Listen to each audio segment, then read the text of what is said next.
kids out there. If there are any of you that are public school students, high school, college age, maybe you want to talk with me after church.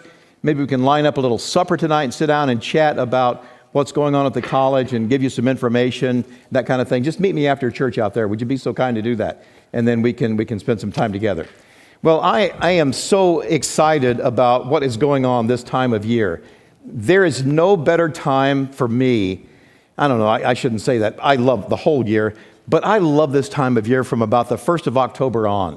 I don't know what it is about this. Maybe it's the magic. Maybe it's the just the whole feel that people have. And why do I say from the 1st of October on? Because Christmas seems to get earlier every year. Does it not? I'm amazed. Before Halloween, I'm seeing decorations in the stores.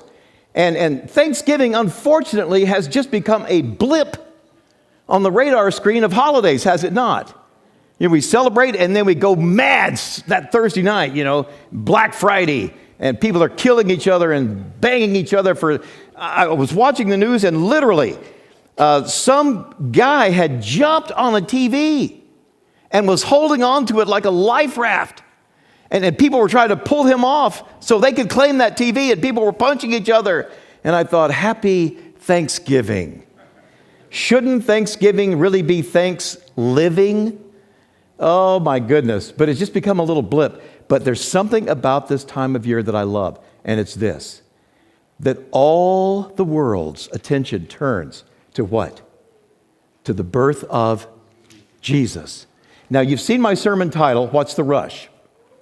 So let me give you a couple of sentences, and I want you to complete the word that I leave blank, okay? Holiday rush. Holiday rush. You heard about that? You go into stores and people go, hey, are you ready for Christmas? Dude, I've been ready all year. What is there to get ready for? I love this season. And it just comes, it happens. But what they mean is, have you got all your shopping done? Have you spent all your money? And I said, no, my credit cards are pretty safe during the holidays because I spend enough during the year that I don't need to go overboard at the holidays. Gold rush. It's a gold rush, man. It has become so commercial. But may I embark upon you this morning for several minutes to ask you a very valid question. What's the rush? What is the rush? If your life is like mine, it's fast forward, right? What is the word of our time is what? Busy. Man is the only animal who runs faster when he's what? Lost. Yeah. I don't know where I'm going. My wife is really good at this. She says, Buell, stop and ask directions. I don't stop and ask directions. Why? Because I got to keep going. Stopping means what? It means you have to really stop. I'm not making any progress if I'm stopped. So I keep going. I work on a college campus, and I've seen how busy these kids are. DAA, I know you kids are busy too. Everybody is busy, is it not? It's become a 4-letter word that has marked our time. Everybody's run. Now, I want to take your attention to something right now. In the beginning, we find in the Bible that the book opens in a garden. Does it not? With an invitation to enjoy all that has been made. In the end, it closes with a garden city, with an invitation to enjoy all that has been made. In the beginning, God's words are, eat freely. In the end, they're the words, drink freely.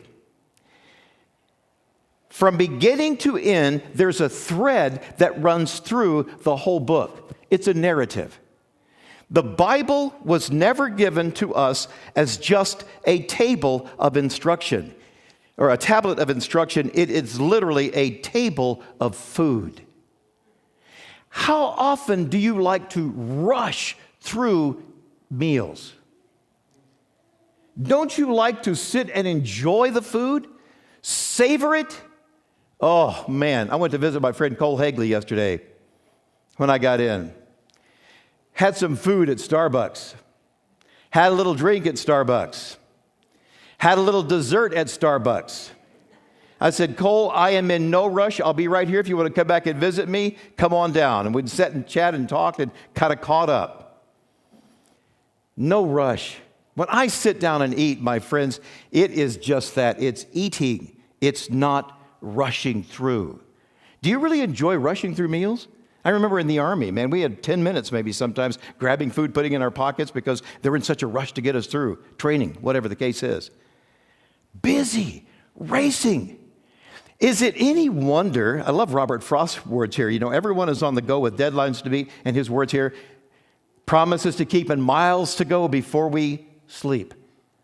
Psalm 46:10, I want you to read that whole chapter sometime. This is the very last verse of the chapter. And it's in the midst of a chapter that describes our society to the T.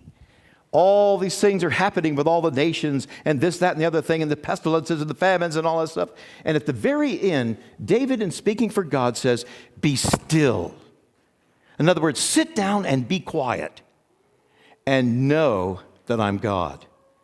I will be exalted among the nations. I will be exalted in the earth. In the race to be better or best, we sometimes forget to just be. We are human beings, not human doings. Be quiet and be amazed by the beauty of nature. Now, let me show you how this can work in real life. Some of the greatest lessons that have ever come to me have been in the midst of my rush. And I was in such a hurry. And God says, Buell, let me show you something. I want you to just sit down and listen. I raced to the Denver airport. I was at Mile High Academy. Oh, this thing is driving me nuts. Woo. Sometimes they do this. In a hurry to get home. It was Thursday afternoon. I had a big weekend coming. Students visiting, and so I had to make sure that everything was just so, and I had student workers working on things. And I'd been out there all week, and I just did a little mini week of prayer, kind of Monday through Thursday. He said, guys, I can only do through Thursday, and then I got to go home. Friday night, I have kids coming to the campus, and I need to be ready. And they said, oh, that's fine, that's fine. So I get to the airport Thursday afternoon, all right? Now, what is the one thing, those of you that travel a lot, what is the one thing that you dread seeing when you get to the airport and you look on the monitors? Canceled or delayed. Yeah, a lot of you know. You must fly frequently. By the way, my trip yesterday was impeccable. In fact, the planes backed away early from the gate. I loved it. On time. We even landed in Bismarck 15 minutes early.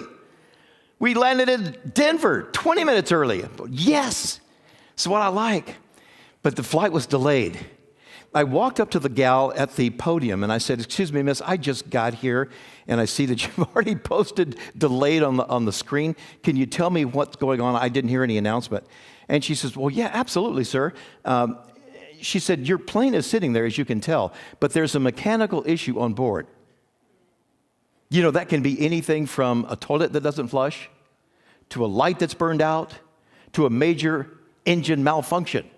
It could be anything. You don't know what it is, and they don't tell you until you get on board. By the way, we just replaced both engines. No, just none of that. And she said, there's a mechanical issue. As soon as we get it taken care of, we're going to start boarding you folks. So I would encourage you not to wander away from the gate. All right, now I'm sanguine. That means I'm very outgoing. I don't meet too many strangers. All right, not everybody's like me, and I understand that. So please understand me for who I am, and I'll try to understand you for who you are. But sanguines, we are very on-the-go people, always moving. Sometimes when we take our shoes off at night, they just keep moving, from force of habit. It's boom, boom, boom, boom, boom, boom. No, I'm not in them. Stop. Well, they're so used to moving. And so I said, oh, man, what am I going to do? And I don't just sit and wait very easily. And God has worked with me on this, and he's winning the battle, by the way. Odie, he's winning the battle. He's making me a patient person. Every time in chapel, they do this little thing that said, what is it you need most from God? And the one patience is up there. That's always my answer. I need more patience. Why? Because I'm a do guy. I got to get things going. And so I said, So I ended up like these guys here, sitting down and just waiting. Now, if you've ever done this in an airport, and I know some of you ladies are really people observers, aren't you? You love watching people, how they're dressed, what their hair looks like, and what they're wearing, and how they react to things, and when they're eating, how it's just really comical. You get some people that are just really irate, like this gentleman. And notice he's got the finger up. Nobody ever talks like this unless they got a point to make. Have you ever noticed that? We come and say, man, how's your day? No, it's just like, let me tell you something. And so this guy is in her face. And they got the security guy there because he's getting loud. He's getting boisterous. I was in a gate area when the guy came up and he just pounded on the desk. He said, lady, do you know who I am? I mean, you could tell he was in a rush. He was losing control. And she said, sir, just a moment. She picked up her little microphone. Ladies and gentlemen, there's a passenger in the area who has lost his identity. If you're traveling with him, would you please come and claim him?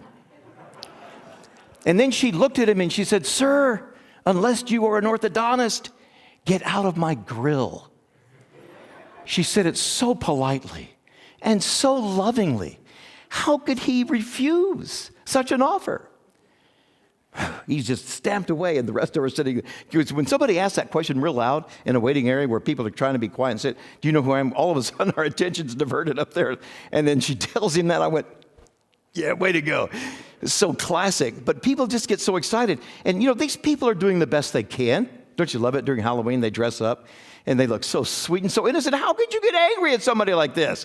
It's like people think that this gate agent has a magic wand that they can wave over everything, and all of a sudden, the mechanicals are done. If the plane isn't there, all of a sudden, a plane appears. And where did we get this idea?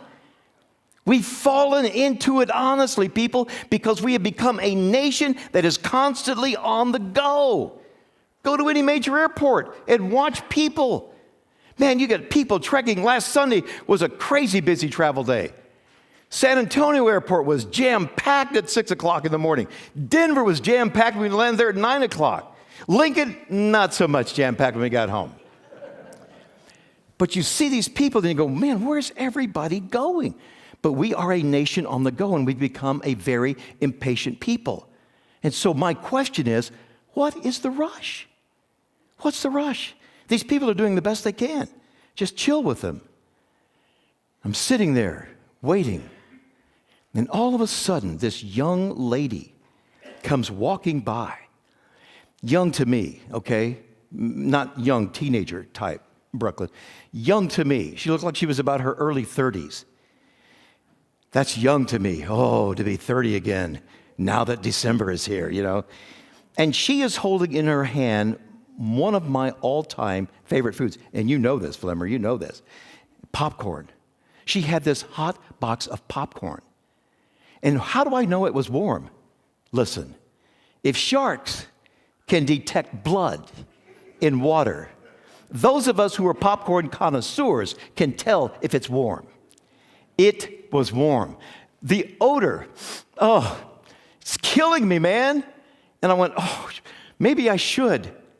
No, she said to stay here because if I leave and they call my flight and everybody gets on board and I'm buying popcorn, that's going to be a tough story to sell.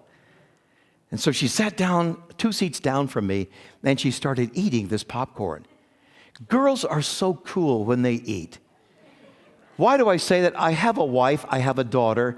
I have observed my students. When they eat popcorn, girl students are so dainty with this stuff. One kernel at a time. And here's kind of a picture of a girl at our house eating popcorn. Look at 2 little, yeah. Guys, we do it so differently. We were into the rush factor, got to get that in. And it really even gets voluminous at times. And so she's sitting here working her way through this popcorn. It took her 30 minutes, bless her heart, to work through this little box of popcorn. 30 minutes. Her timing was amazing because as soon as she finished that last kernel, and how do you know, Buell? How do you know? Because I was watching from the corner of my eye. When somebody's eating my favorite food, I'm watching. They called our flight. And I jumped up and I went, yes! And she looked at me and she said, are you in a hurry? I said, I have to confess that I am. I'm rushing. I'm trying to get home. I've got a big weekend plan. I've got things going on. And I said, what about you? You're in a hurry to get home? And she said, I really am. She said, I've been out in Seattle, and I'm ready to get home. I said, oh. She said, Seattle. I went, oh, bless your heart. Seattle. I love Seattle. The Emerald City, Pike Place Market. Started going through all the places I loved in Seattle. And she said, yeah, it is a pretty city. She said, but it wasn't a business trip, and it wasn't a pleasure trip. I said, no, are you serious? We're walking to the gate. She said, no, I was visiting a friend of mine who's dying of AIDS. All of a sudden, have you ever had things put you in proper perspective of real life? All of a sudden, I stopped, and I looked at her, and I caught her eyes caught mine, and I said, you really are hurting right now, aren't you? She said, how did you know? I said, I had a cousin who died from the AIDS virus, and I know what a painful thing it is, and I know what a horrible death it is. And my heart is going out to you right now. And she said, I appreciate that. I do. I appreciate it so much. And we're still walking to the gate. And I said, man, this guy must have been really close to you. And all of a sudden, the rush took a back seat because somebody's hurting. Have you ever noticed that? When people bring things into real life focus and real life perspective, all of a sudden you go, I guess I'm not in that big of a rush after all. Why is that? Because there's something in front of you that is way more important than any appointment that you're trying to meet. Jesus was a master at this. He met people where they were. Yes, his life was busy too. The disciples were always, trying to hurry him along, but he couldn't be hurried. He got in the crowd, he said, these are my people. These are my peeps. These are my homies. That's why I came. And so some lady reaches out and touches his garment. He knows this. Some person rushes up and said, such and such this, be healed. The disciples said, go on, Lord, bring the children to him. Hey, he can't be bothered with kids. Yes, he said, of such is the kingdom of heaven. Don't ever tell them not to come. All of a sudden it becomes real. Stuff gets real. And she said, it just doesn't seem fair. I said, what's that? She said, he gets the AIDS virus and I don't. Hello? I said, what? She said, he gets the AIDS virus and I don't. I said, what do you mean? She said, we had similar lifestyles. I went, what? She said, yes. I said, you guys had similar lifestyles? He gets the virus, you don't. And I looked at her and I said, do you mind if I say something? She said, not at all. I said, you do not look like the kind of person who would be involved in that kind of lifestyle. Oh, Buell, what a classic response. We do that, don't we? We stereotype people. We do that. We're so good at that. Some guy came into a church, hippie, garb, long hair, no shoes. And he comes into this church and it is jam-packed. He cannot find a seat. He makes his way up to the front row and sits on the floor. And the people in the church get a little nervous because he's not dressed like us. He doesn't look like us, and I guarantee you he doesn't smell like us. And so the elder, one of the old deacons, probably about 85 years old, he's been in that church for years and years and years. He comes to the front of the church. He makes his way down the aisle, and people in the church are thinking, good, they're going to usher him out. And the deacon finds his way to the front, and he sits down beside the young man. And he says, I thought you needed some company. Amen. There's a guy in our church, made his way in with his daughter, little baby. And Cole, you'll appreciate this because you got young kids. And she puked all over him. I have had that happen to me in church. my little girl puked all down my back, and I stood on the second row. And I'm getting out of church, and I'm going like this, woohoo, because it had gone down between my shirt and my skin, and I'm pulling my shirt out of my pants, and I'm going, oh, man. This guy, all over his trousers, he said, honey, let me run home real quick and change. He went home and changed. He threw on a pair of nice jeans. He didn't think anything about it. He said, I got to get back there. And as he came in the church, one of the fine deacons of the church said, sir, we do not wear jeans in this church. It really happened. We had a couple that was not Adventista come into our church with their Starbucks coffee cups and sat down in the third row, and as they were listening to the sermon, they were drinking their coffee and listening. You know why? Because they do that at other churches. They do that at other churches. And there's no sign that says no eating or drinking in the sanctuary, so they didn't think anything about it. They came in, they saw other people downstairs who had had coffee, and so they came in and sat, and somebody made it a point to say something to them after church that you just don't do that in our church. And can you imagine how horrified they were that they had offended somebody that deeply? Well, they felt so bad about the offense that they haven't been back. We stereotype. People are hungry and craving the gospel, and we do that to them. And I looked at her and I felt stupid after I said it. You don't look like the kind of person that would do that. What is that supposed to mean? You know, some days, I don't know if you're like me or not. The only time I open my mouth is to change feet. In one. Take that without. Seriously. Buell, stop and think about what you're going to say. What's the rush?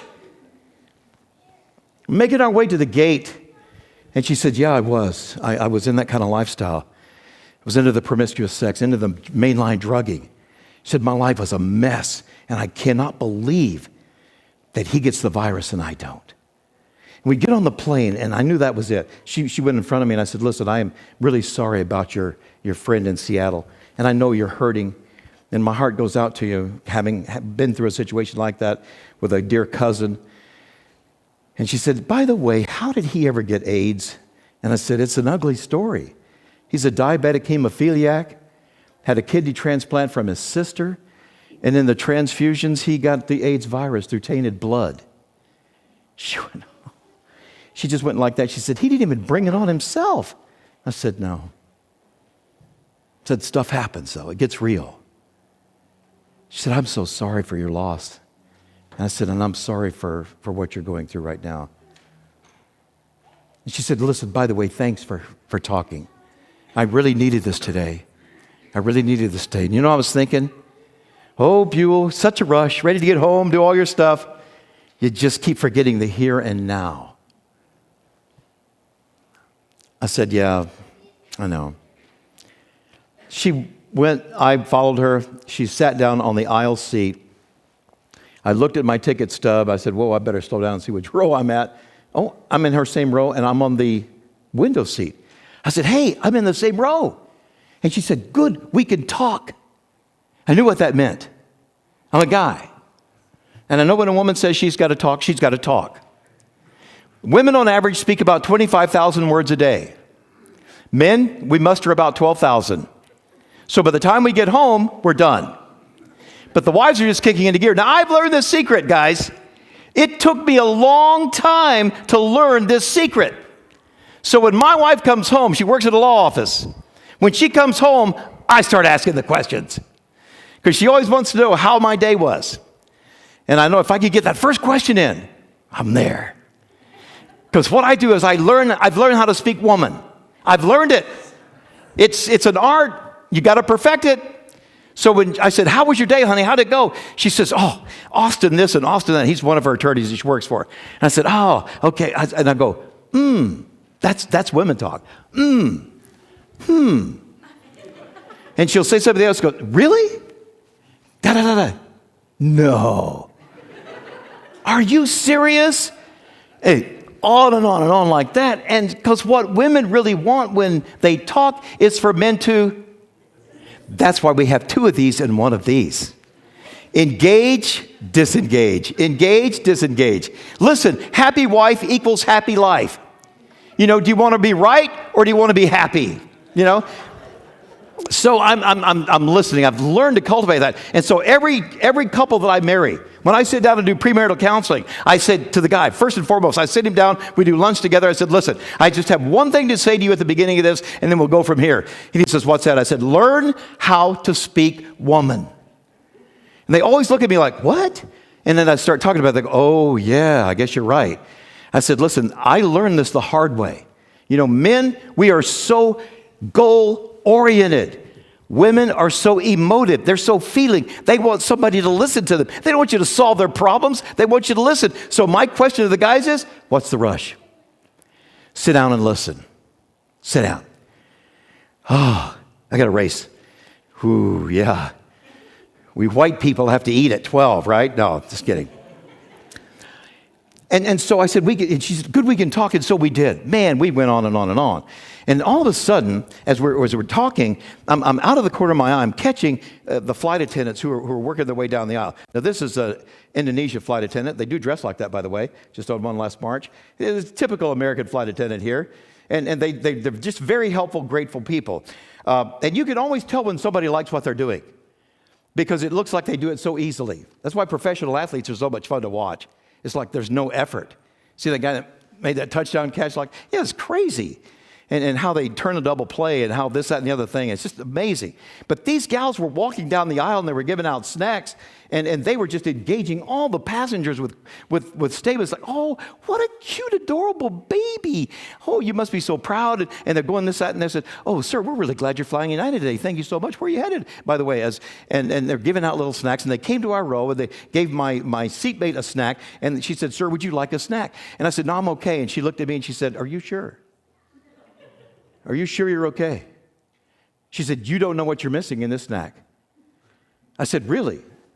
She said, this is a special snack made by our own chefs at United Airlines. I said, I'm good.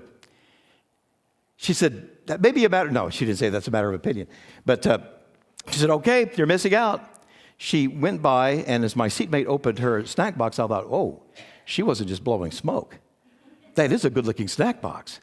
And I reached around, but she'd already gone back to the gallery to get more, came back and started the row behind me, and I reached around and said, excuse me, miss. And she said, sir? I said, could I get a snack? She said, I was just there, and I just asked you, and you said no. I said, I know, but I changed my mind. She said,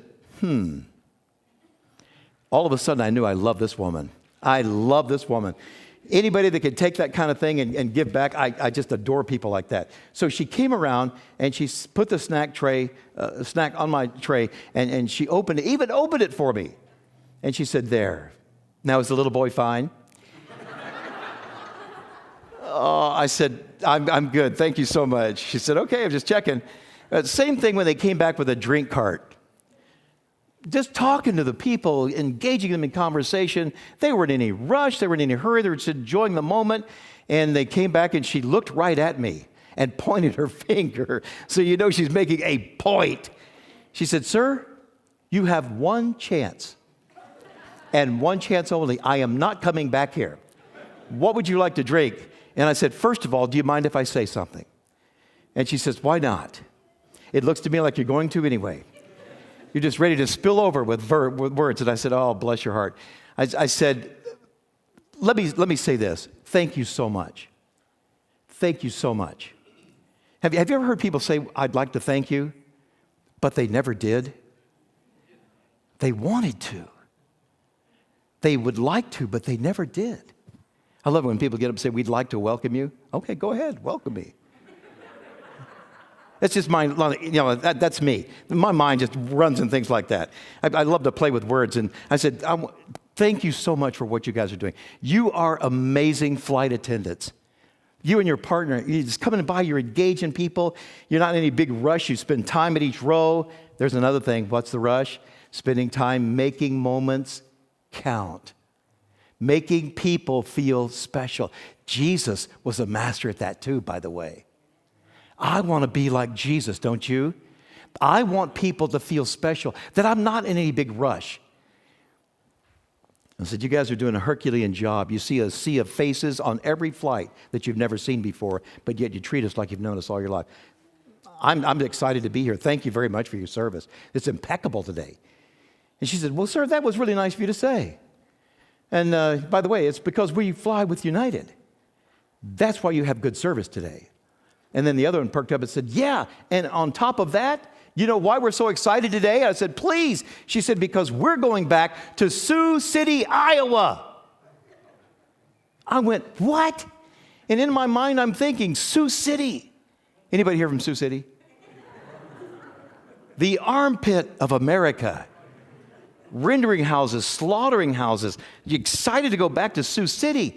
And I said, why in the world are you so excited to go back to Sioux City? She said, do you remember that plane crash in Sioux City, Iowa? That plane that was headed from Denver to Chicago, lost the tail section, and all of a sudden they had to find the nearest airport. It was Sioux City, Iowa. I said, I do. She said, I was a flight attendant on that plane. And in that crash, I broke my back and was in a body cast for 13 months. And she said, I owe the people of Sioux City my life. My mouth dropped open. Because if you, some of you are old enough to remember, this is the picture. It's a little blurred, of course, because the plane was coming in and crashing, and they really didn't have time to focus. And this is what that plane looked like. Give you a little background. 2 weeks before this happened, you know what the people of Sioux City, Iowa did? They went through a civil defense training program. How will we respond if there's ever an emergency in our town? So when that plane came in, when the word went out that it lost a tail section, it's a DC-10, the plane was doing this. They pull the pilot up from the back who had worked in flight simulators, and they throw everything at these guys. Every 6 months, they get into that cockpit, and they throw everything at them so that when they respond, when something happens, they don't like, oh, what do we do? You know, kind of thing. It's like, we know. By the way, don't we do that in church? Aren't we practicing? Aren't we doing that in church? What happens if somebody comes into our church literally crashing and burning, whose lives are a mess? We're able to help them. Why? Because we've been in the table of food. We've been eating. We've been finding His words and munching on them because His words are true and they're filling and they're delicious. And we just can't help but share that with other people. So when they come in crashing and burning, man, we're ready to pick them up, aren't we? And she said, I love those people, man. As soon as that plane stopped, and there's parts of it scattered all over that airfield, emergency vehicles raced out and pulled those people out of that wreck. And they didn't ask them what their theology was. They didn't ask them what their philosophy of life was. They didn't ask them what their ideology was. They didn't ask them, what about, no, they didn't ask him any of that. You know why? People were burning, people were wounded, so they took them and they placed them in medical care where they could get help. Wow. Isn't that a beautiful picture of what church is all about? Yeah, it is. You can nod your head in agreement. That's why we're here. Jesus said, I'm not come to call the righteous. I'm come to call the sinners. And so I really believe when Jesus said we are to be in the world, but not of the world, that I need to find my way into groups of people and make myself known and make myself welcome and to welcome those other people and to let them know who I am just because of my lifestyle and what I'm all about. And I guess it's easy for us sanguines because we don't meet any strangers. But it's easy for some of you people too because you're blessed with the gift of hospitality. You're blessed with the gift of giving. You can make these things happen. You can be involved at any level. And I looked at this gal and I said, man, alive. I said, weren't you afraid to fly again? She said, I was scared out of my noodle, but I knew if I didn't do it, I would never be up in the air again. And she said, that first flight I took off, I was as nervous as I could possibly be, but it dissipated and it went away. She said, I love the people in that town and I can hardly wait to go back and see them again. She said, any chance I get to go back to Sioux City, I'd go back because you know why? That's where she found a new beginning, didn't she? Now, if you're in my seat about this time, and I'm almost done, so just relax.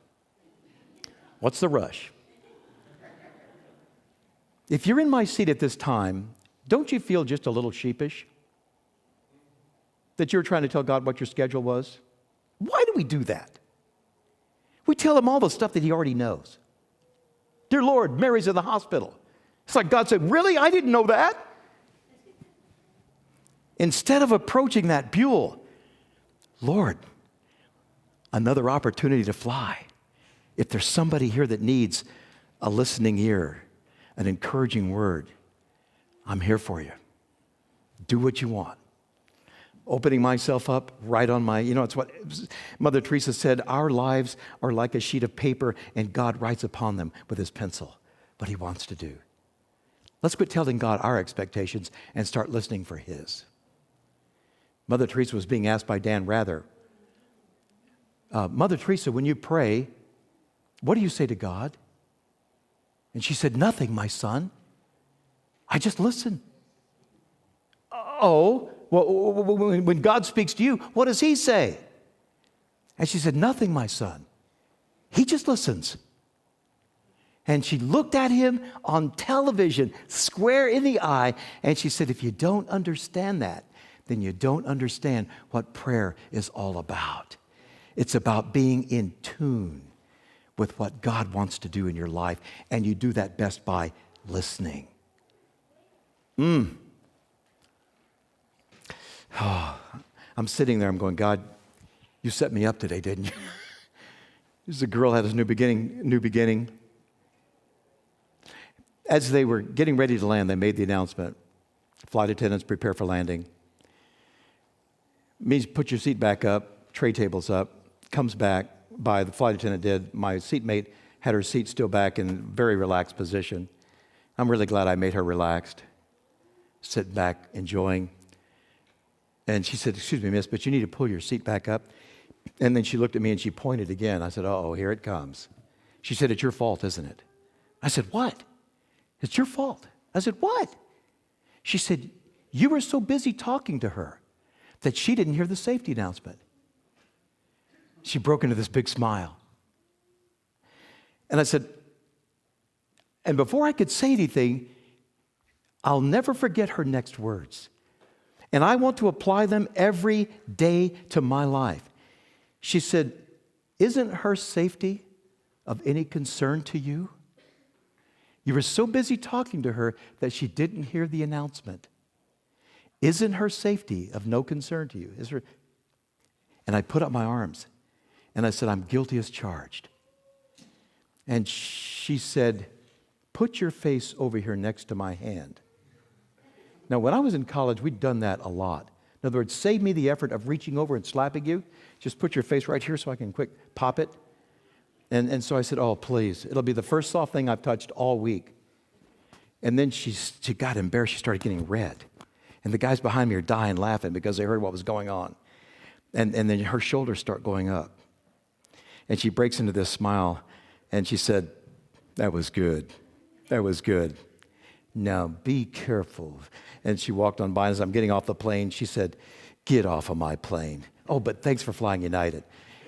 Love the going back and forth. But I was in such a rush, I would have missed it. Guys, we can be in such a rush during the holiday season, during Christmas season. Let's remember it's Christ first and the Mass later. You know what I'm saying? Get the Mass later. Do the Christ first. Spend time with Him. Be invigorated in Him and let the rest take its course. He's going to take care of it. He's got your back. If you seek first the kingdom and His righteousness, all these other things will be added unto you. What is the rush? Now, I just want to share this words from Dietrich Bonhoeffer. Satan does not so much fill us with a hatred of God as he does what? And how does he do that? Let's keep them busy. Let's keep them rushing around so that they forget who God is. Let me pray with you as we close. Lord Jesus, so grateful for this wonderful season. So grateful that you've invited us to be still and to know who you are. So grateful that you give us experiences every day in our lives that remind us that you want to take preeminence and predominance and priority. And we need to do that for our own sanity and for the sanity of other people, because you have called us to be in the mix.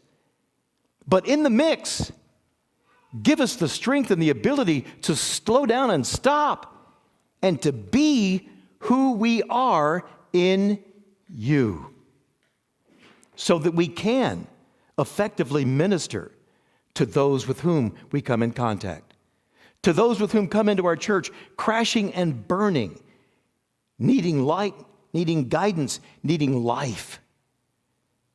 Make us to be that kind of people.